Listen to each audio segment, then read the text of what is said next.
Bienvenue dans ce nouvel épisode de podcast de Point Nemo où l'on parle de survie, d'autonomie et d'adaptation aux situations extrêmes. Aujourd'hui, on va aborder un sujet essentiel. Comment trouver et sécuriser un abri temporaire en cas de crise. Que ce soit après une catastrophe naturelle, une panne généralisée ou un contexte de chaos urbain, savoir où et comment s'abriter peut faire toute la différence entre survie et mise en danger.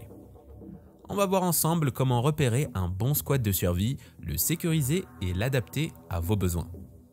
En tout premier, il va falloir choisir son abri avec intelligence. Avant de s'installer quelque part, il faut choisir son abri avec réflexion. Plusieurs critères doivent être pris en compte. Alors tout d'abord, on a la discrétion et l'accessibilité. Un bon squat doit être assez isolé pour éviter les curieux ou les individus mal intentionnés, mais aussi accessible en cas d'évacuation rapide. Ensuite, la protection contre les éléments. Un toit en bon état, des murs solides, une absence de danger immédiat comme des risques d'effondrement ou de pollution. Et enfin, la proximité des ressources. Eau, nourriture, bois pour le feu, etc. L'environnement proche doit vous offrir en quelque sorte juste de quoi tenir. Les meilleurs endroits peuvent être des bâtiments abandonnés, des caves, des cabanes de chasse, voire des véhicules laissés à l'abandon. En ville, les bureaux vides, les sous-sols ou les entrepôts discrets peuvent être de bonnes options. En deuxième précaution, il va falloir sécuriser son squat. Une fois l'endroit trouvé, il faut le sécuriser. Voici quelques actions essentielles. Il faut d'abord vérifier les entrées et sorties. Il faut absolument connaître toutes les issues en cas de fuite rapide et renforcer les points d'accès pour éviter les intrusions. Ensuite, il faut camoufler sa présence.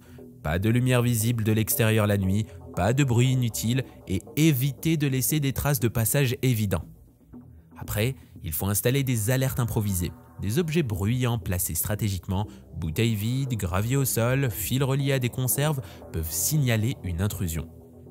Et enfin, il faut préparer une cache d'urgence. Un petit stock de vivres, de l'eau et des vêtements au cas où vous devriez quitter l'abri précipitamment.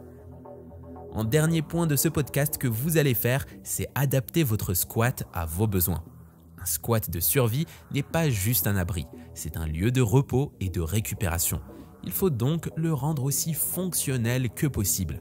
Il faut pouvoir gérer la température, en hiver isoler avec des couvertures, des cartons et limiter les entrées d'air.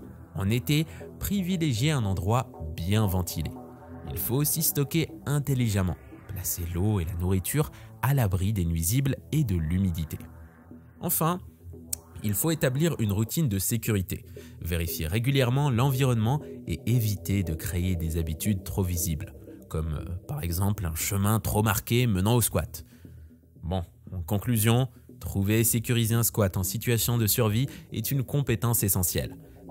Un bon abri est essentiel, c'est un refuge, un lieu où l'on peut reprendre des forces et préparer ainsi la suite. L'important est toujours de rester discret, adaptable et prêt à réagir rapidement en cas de besoin. Si cet épisode vous a plu, pensez à le partager et à vous abonner pour ne rien manquer des prochains conseils de survie. D'ici là, prenez soin de vous et restez prêts.